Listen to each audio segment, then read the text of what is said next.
बोलिए भारत माता की, भारत माता की। भारतीय जनता पार्टी जिंदाबाद, नरेंद्र मोदी जिंदाबाद, नरेंद्र मोदी जिंदाबाद। लोकसभा चुनाव में मध्य प्रदेश में मिली ऐतिहासिक जीत के बाद मध्य प्रदेश बीजेपी की पहली कार्य समिति की बैठक हुई। इसमें दिग्गज नेताओं से लेकर कार्यकर्ता तक में जीत का जोश दिखाई दिया। ये जोश था मध्य प्रदेश की 29 में से 29 लोकसभा सीटें जीतने का।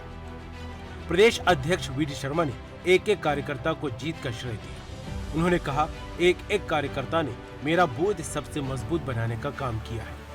सभी ने संकल्प लिया था कि 29 की 29 सीटें जीतेंगे और बूथ कार्यकर्ताओं की मेहनत की बदौलत ये संकल्प साकार हुआ। भारत माता की, भारतीय जनता पार्टी जिंदाबाद, नरेंद्र मोदी जिंदाबाद। मित्रों, हम सबका सौभाग्य है कि आज इस विस्तारित कार्य समिति में जब हम ग्वालियर में मिले थे तब हमने संकल्प लिया था, हमारे देश के गृह मंत्री, भारतीय राजनीति के कुशल चाणक्य और जिन्हें कुशल रणनीतिकार कहा जाता है, ऐसे अमित शाह जी ने उस विस्तारित कार्य समिति में हमें संकल्प दिलाया था। और मुझे लगता है कि यहां बैठे हुए कार्यकर्ताओं को याद होगा, अमित शाह जी ने कहा था कि मैं इन कार्यकर्ताओं के उत्साह और उमंग को देख करके कह सकता हूं कि मध्य प्रदेश के अंदर आगामी आने वाले 2023 का जो चुनाव था, उस चुनाव को लेकर के माननीय अमित शाह जी ने कहा था, इन कार्यकर्ताओं की मेहनत, ताकत और इनका उत्साह और उमंग दिखाई देता है कि मध्य प्रदेश में केवल सरकार नहीं बनेगी, प्रचंड बहुमत की सरकार बनेगी। ये उस समय उन्होंने कहा था। लेकिन आज 2023 का चुनाव, भारतीय जनता पार्टी मध्य प्रदेश के ये जो कार्यकर्ता यहां पर बैठे हैं, आप सबकी अथक मेहनत और परिश्रम का परिणाम है कि आज मध्य प्रदेश के अंदर, मध्य प्रदेश के राजनीतिक इतिहास का 49% वोट शेयर पहली बार मध्य प्रदेश के अंदर आप सबकी मेहनत से आया और 163 सीटें जीत करके भारतीय जनता पार्टी के कार्यकर्ताओं ने मध्य प्रदेश के अंदर इतिहास प्रधानमंत्री नरेंद्र मोदी जी के नेतृत्व में बनाया। हम सबको याद है, हमने कहा था मध्य प्रदेश के मन में मोदी हैं और मोदी जी के मन में मध्य प्रदेश है। तो उस चुनाव के दौरान माननीय प्रधानमंत्री नरेंद्र मोदी जी को इस मध्य प्रदेश की जनता ने आशीर्वाद दिया। और आज मेरे भाई और बहनों, मुझे बताने में गर्व है, आपकी मेहनत और परिश्रम, प्रत्येक बूथ के एक एक कार्यकर्ता ने मेरा बूथ सबसे मजबूत अभियान, जो माननीय प्रधानमंत्री ने मध्य प्रदेश के अंदर कहा था, मेरा बूथ मजबूत बना करके पूरे देश के 10 लाख बूथों पर कार्यकर्ताओं को माननीय प्रधानमंत्री जी ने यहां से संवाद किया था। तब संकल्प लिया था कि हम सब लोगों ने मिलकर के कि हम 29 की 29 सीटें जीतेंगे। आज हमें गर्व है कि भारत के इतिहास में और मध्य प्रदेश के राजनीतिक इतिहास में भारतीय जनता पार्टी के बूथ के कार्यकर्ताओं की, जो प्रत्येक बूथ पर 64,523 बूथों पर, इन सभी कार्यकर्ताओं की अथक मेहनत और परिश्रम का परिणाम है कि मध्य प्रदेश ने आज तक के इतिहास का रिकॉर्ड बना करके 29 की 29 सीटें जीती हैं। और इसलिए मेरे कार्यकर्ता भाई और बहनों, इस जीत के पीछे माननीय प्रधानमंत्री नरेंद्र मोदी जी को जो जनता का आशीर्वाद है, ये प्रधानमंत्री नरेंद्र मोदी जी के नेतृत्व में हमने लोकसभा के चुनाव में जो जनता ने आशीर्वाद दिया, और प्रधानमंत्री नरेंद्र मोदी जी केंद्र सरकार की योजनाओं के हितग्राहियों का जो हम सब लोग मिलकर के लगातार ये प्रयास करते रहे। आदरणीय भूपेंद्र जी ने तो लगातार इस बात को कहा, और विधानसभा के चुनाव की जो एक उन्होंने कुशल रणनीति के साथ जिन बातों का हमें उस समय के जो टास्क दिए थे कि हमारी ताकत प्रत्येक घर, प्रत्येक बूथ, प्रत्येक गांव में केंद्र सरकार की योजनाओं के हितग्राही और मध्य प्रदेश सरकार हमारे डॉक्टर मोहन यादव के नेतृत्व की योजनाओं के हितग्राहियों के जो ताकत हमारी है, इस ताकत के बल पर हमें चुनावी मैदान में उतरना है। लोग कहते थे लोग कहते थे हम सब लोगों से कि आप 29 की 29 सीटें कैसे जीतेंगे। छिंदवाड़ा में हम जब गए तो लोगों ने कहा कि ये तो फलाने जी का गढ़ है। तब मैंने वहां मीडिया को कहा था, आदरणीय प्रहलाद पटेल जी भाई साहब भी छिंदवाड़ा के चुनाव में वहां उस समय थे, तब कहा था ये गढ़ किसी का नहीं है, ये गढ़ किसी का है तो प्रधानमंत्री नरेंद्र मोदी और मध्य प्रदेश की सरकार के मुख्यमंत्री की योजनाओं के हितग्राहियों का गढ़ है। तो ये जो ताकत थी, इस ताकत को जमीन पर उतारने वाला कौन है? और अगर हम खुले दिल के साथ, पूरा मंच हमारा नेतृत्व बैठा है, हम सब मिलकर के, माननीय प्रधानमंत्री भी कहते हैं ये जीत का श्रेय माननीय प्रधानमंत्री मोदी जी के नेतृत्व में मिला है, लेकिन प्रधानमंत्री का मन कितना बड़ा है। प्रधानमंत्री जी कहते हैं ये जीत अगर मिली है ऐतिहासिक बहुमती देश के अंदर, मध्य प्रदेश के अंदर, तो उसका श्रेय किसी को जाता है तो बूथ और मंडल के इन सभी कार्यकर्ताओं को देश के अंदर जाता है। संगठन में नवाचार और हर कार्यकर्ता से सीधे जुड़ना, ये खासियत है प्रदेश अध्यक्ष विष्णुदत्त शर्मा की। वीडी शर्मा ने जब से प्रदेश अध्यक्ष के तौर पर मध्य प्रदेश की कमान संभाली है, इनके खाते में कई उपलब्धियां रही हैं। वीडी शर्मा के अध्यक्ष बनने के बाद अब तक एक उपचुनाव, 2023 के विधानसभा चुनाव और लोकसभा चुनाव संपन्न हो चुके हैं, जिसमें बीजेपी को ऐतिहासिक सफलता मिली है। भारतीय जनता पार्टी के प्रदेश अध्यक्ष के रूप में आदरणीय विष्णुदत्त शर्मा जी ने जब से काम संभाला है, उस दिन से हमको लगातार सफलताएं मिली है। जिस दिन वो अध्यक्ष बने उसी दिन हम मंदसौर नगर पालिका के अध्यक्ष बने, हमारा भारतीय जनता पार्टी का अध्यक्ष बना। बाद की सफलताओं में हम देखें तो चुनावी सफलता लगातार, चाहे 28 विधानसभा का चुनाव हो कि बाद में 4 उपचुनाव हो, चाहे इसके बाद नगर निगम के स्थानीय निकाय के नगर पालिका नगर निगम के चुनाव हो, चाहे इसके बाद विधानसभा में हमारी बड़ी जीत हुई, लोकसभा में 29 की 29 लोकसभा जीती और अमरवाड़ा का अभी उपचुनाव, ये सब संगठन की कार्यकुशलता को लेकर के माननीय प्रदेश अध्यक्ष जी ने जो सकारात्मकता दी और नए कार्यकर्ताओं को बड़ी संख्या में भारतीय जनता पार्टी से जोड़ा है।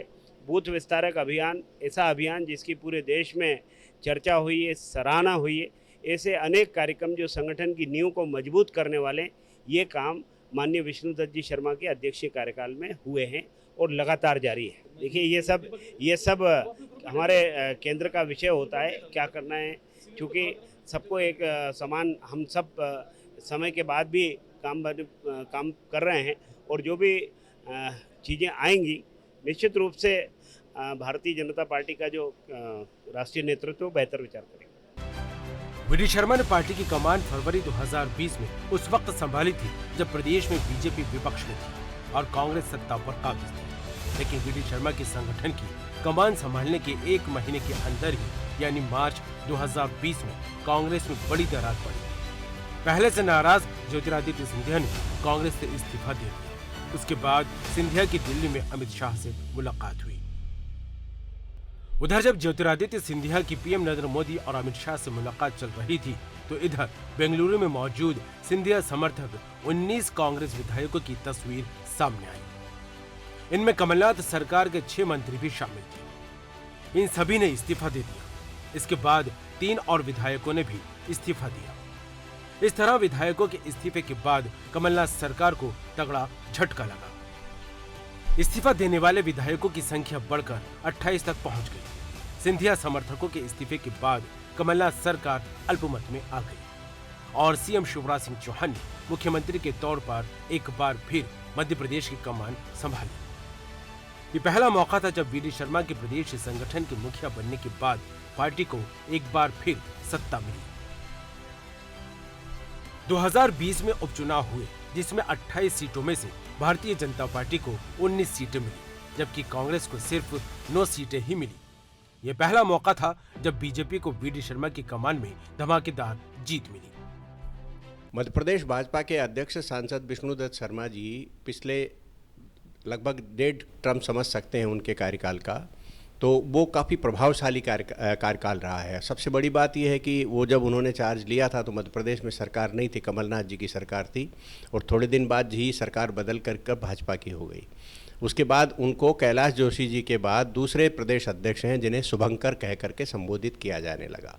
उसके बाद विधानसभा के चुनाव में काफ़ी बड़ी स्थिति बनी, क्योंकि ये चर्चा चल गई थी मध्य प्रदेश के मीडिया में भी और बाकी क्षेत्रों में भी कि कमलनाथ वापसी कर सकते हैं, भाजपा की संभावना कम है।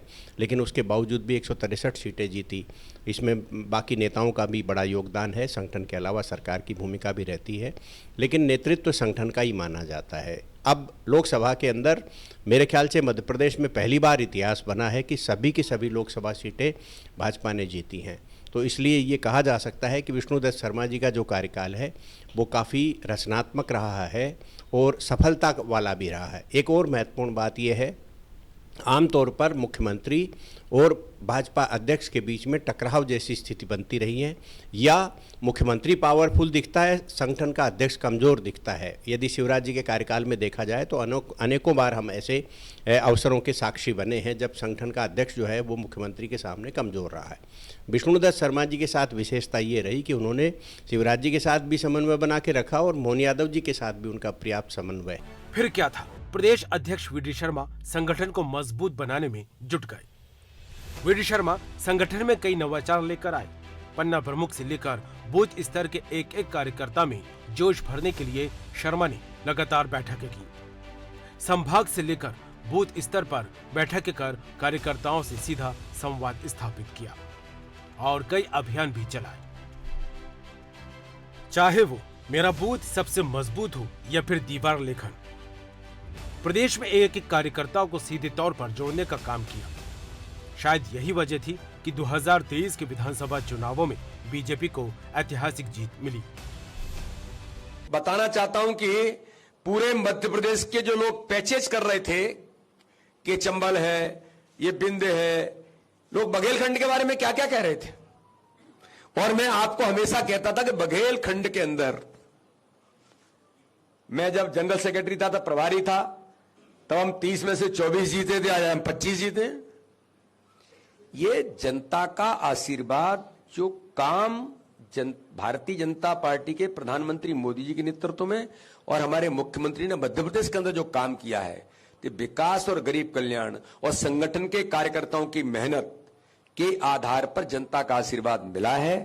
इसलिए हर क्षेत्र में, जनजाति समाज में भी, अनुसूचित जाति में भी, आज हम 47 में से 27 सीटें जीते, और भारतीय जनता पार्टी को हर समाज वर्ग में माननीय प्रधानमंत्री जी का सबका साथ, सबका विकास, सबके विश्वास के मंत्र पर आशीर्वाद मिला है। और मैं कहना चाहता हूं कि इस चुनाव में अल्पसंख्यक समुदाय के भाई और बहनों ने प्रधानमंत्री नरेंद्र मोदी जी पर सबका साथ, सबका विकास, सबके विश्वास के मंत्र पर उनने भी भाजपा को आशीर्वाद दिया है।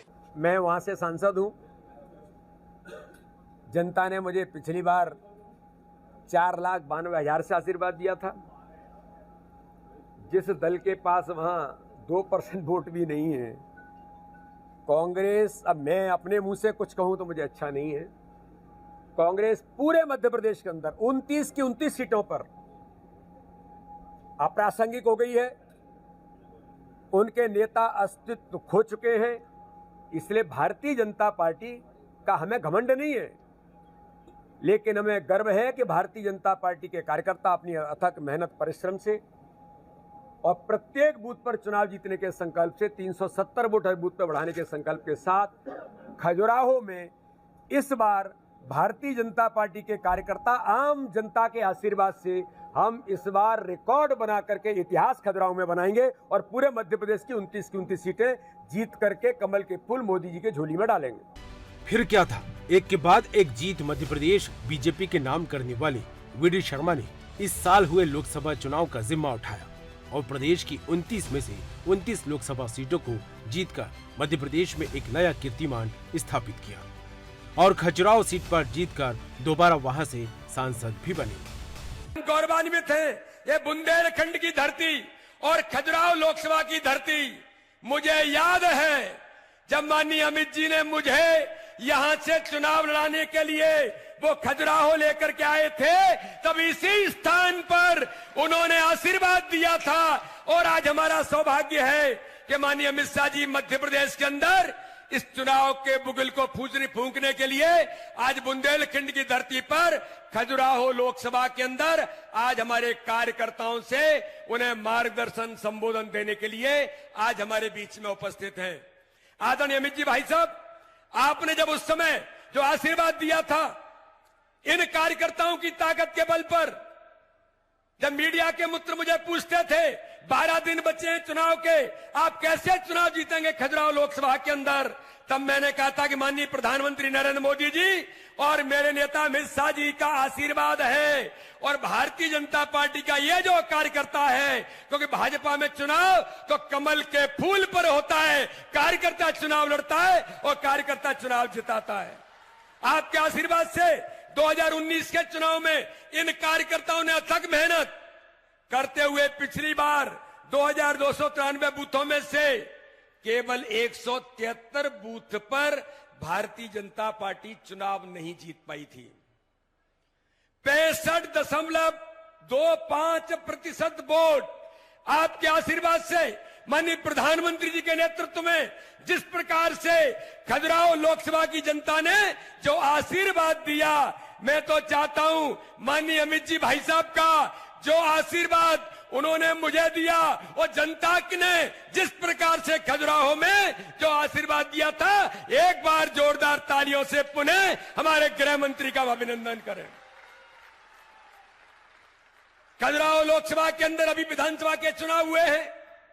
माननीय अमित जी भाई साहब, पिछली बार हम 6 विधायक थे 8 में से, लेकिन आपके आशीर्वाद से, आपकी कुशल रणनीति, जो आप सबने हमें जो टास्क दिया था हर बूथ पर चुनाव जीतने का, 10% वोट बढ़ाने का, तो खजुराहो लोकसभा के अंदर आपके आशीर्वाद से 8 के 8 विधायक इस बार भारतीय जनता पार्टी को मिले हैं।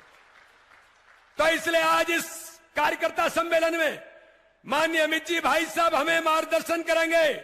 एक एक कार्यकर्ता जो बूथ बूथ का आया है, 173 छूटी थी। मेरे भाई और बहनों, विधानसभा में हम लगभग 1500 बूथ जीते, तो ये जो डिफरेंस है, और 173-19 में छूट गई थी। आज माननीय अमित भाई साहब के मार्गदर्शन के बाद आप सब लोगों को हमको संकल्प लेकर के जाना है कि प्रधानमंत्री नरेंद्र मोदी जी ने झाबुआ के सभा में कहा था 370 वोट प्रत्येक बूथ पर, एक जड़ी बूटी हमें दी थी, तो माननीय प्रधानमंत्री ने 370 वोट हर बूथ पर बढ़ाना है। 10% वोट का टारगेट माननीय अमित जी ने हमें विधानसभा के चुनाव में दिया था। और आदरणीय अमित जी भाई साहब, मैं बताना चाहता हूं, ये जो चंदला विधानसभा जहां से दिलीप अहिरवार आपने मंत्री बनाया है, हमारे अरविंद पटेल ये यहां के जो विधायक हैं, ये सब लोग मिलकर के इस क्षेत्र के अंदर इन्होंने संघर्ष किया है और संघर्ष करते हमारे सभी विधायक यहां बैठे हैं। इस पूरी लोकसभा के अंदर उन्होंने अथक मेहनत और परिश्रम के साथ इस क्षेत्र की जनता की सेवा के काम में आपके आशीर्वाद से हम सब लोग जुटे हैं। अपने कार्यकाल में लगातार मध्य प्रदेश बीजेपी को जीत पर जीत दर्ज करवाने वाले वी.डी. शर्मा ने अपना राजनीतिक करियर संघ के प्रचारक के तौर पर शुरू किया था। वी.डी. शर्मा 1996 से 2018 तक तकरीबन 22 साल संघ प्रचारक रहे। 2018 के विधानसभा चुनाव में वी.डी. शर्मा विधानसभा में टिकट के दावेदार माने जा रहे थे, लेकिन उन्हें टिकट नहीं मिला। 2019 के लोकसभा चुनाव में पार्टी ने उन्हें खजुराहो से टिकट दिया। खजुराहो चुनाव जीतकर वी.डी. शर्मा ने संगठन में अपनी जगह और मजबूत कर ली थी।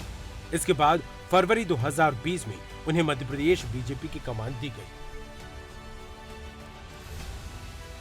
जिसके बाद वी.डी. शर्मा ने मुड़कर नहीं देखा। Bureau report, news 1।